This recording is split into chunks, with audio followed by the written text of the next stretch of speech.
Mari kita baca satu-satu siapa putra daripada Yakub, daripada Israel itu, supaya kita tidak tersesat di tengah jalan. Setiap membaca Bani Israel, sepertinya mulut kita ini menyesal karena kita belum mengetahui. Tapi tatkala kita membaca Al-Quran, surat Al-Baqarah itu berkisah tentang Bani Israel lebih daripada sepertiga surat yang terpanjang. Nabi Muhammad bercerita Bani Israel, dan Israel umatnya belakangan ini tidak terlalu memahami siapa itu Israel yang oleh nabinya telah ditetapkan dalam Quran. Dan yang paling fasih membahas kitab-kitab perjanjian lama dan perjanjian baru adalah Nabi Muhammad dengan Qurannya.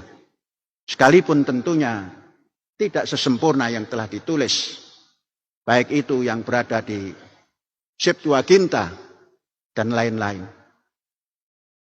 Nah, saudara-saudara, putra daripada Yakub atau Israel yang pertama adalah Ruben. Alhamdulillah.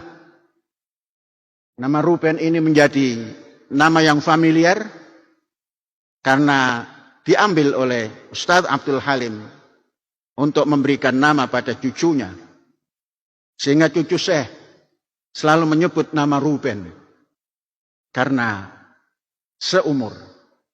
Sehingga Ruben bergema di Masyikhah Az-Zaitun.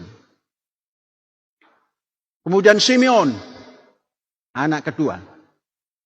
Kita pasti tahu kalau kita cinta kepada Atletico Madrid, pelatihnya adalah Simeon. Tapi ini Simeon zaman ribuan tahun yang lalu. Kemudian Lewi. Lewi inilah nanti yang akan menurunkan gembong besar. Musa alaihissalam. Kemudian Yehuda. Dari Yehuda inilah yang akan timbul Yudaisme atau Yahudi. Kemudian nama Dan, anak yang kelima. Kemudian Naftali. Kemudian Gad. Kemudian Asher. Kemudian Issachar. Kemudian Zabulon. Kemudian Yusuf. Kemudian Bin Yamin. Nama putra yang satu ini dinamakan Bin Yamin. Anak kanan. Karena membiasakan yang baik itu kanan. Tatkala lahir Bin Yamin ini, bundanya wafat, tapi dia hidup. Maka Israel menamakan putranya ini Bin Yamin, anak kanan. Ibundanya wafat melahirkan, putranya hidup dinamakan Bin Yamin. 12 cucu daripada Ishak, 12 cicit daripada Ibrahim, dari turunan Bunda Sarah. Inilah nanti yang disebut ya Bani Israel. Inilah yang menurunkan turunan-turunan Israel. Yang kemudian bergerak. Karena tampil Nabi Ibrahim, kemudian melahirkan Ishak, itu adalah di Kanaan, yang kemudian terkenal Palestina. Dan kepada cucu dan cicitnya mengatakan, tinggallah di bumi yang dijanjikan oleh Allah kepadamu. Itulah Palestina. Saudara-saudara, kita juga harus membaca siapa putra daripada Ibrahim alaihissalam dari keturunan Bunda Keturah. Orang Indonesia menamakan Bunda Kasturi. Karena Keturah adalah wangi sewangi kasturi.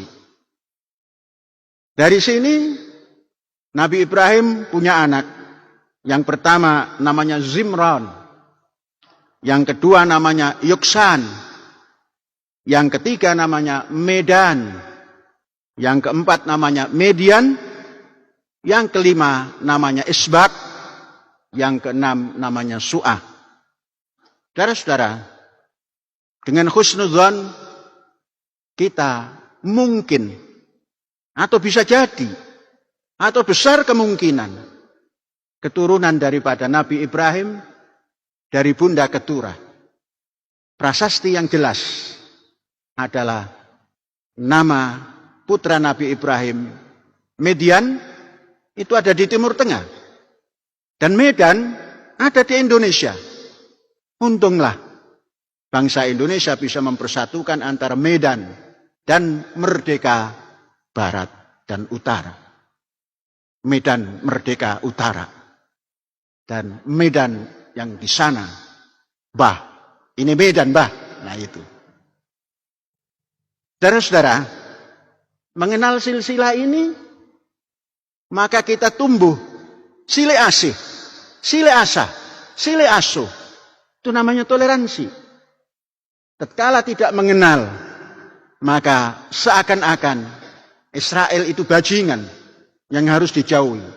Tidak tahu Israel adalah putra daripada Ishak, putra daripada Ibrahim alaihissalam, yang hari-hari kita membaca doa selawat. Allahumma sholli ala Muhammad wa ala ali Muhammad kama shallaita ala Ibrahim wa ala ali Ibrahim. Hari-hari kita membaca itu, tapi hari-hari tertanam rasa dengki kepada Ali Ibrahim yang bernama Israel dan Bani Israelnya. Sehingga mendengar nama Israel sebagai negara, seakan-akan dia, negara itu adalah penjajah.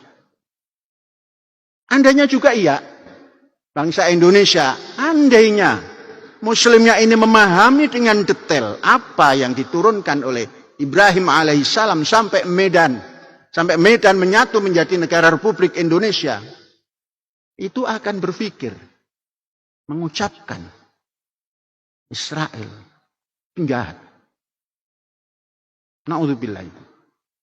Saudara-saudara, jangan masuk kelompok yang berpikir seperti itu.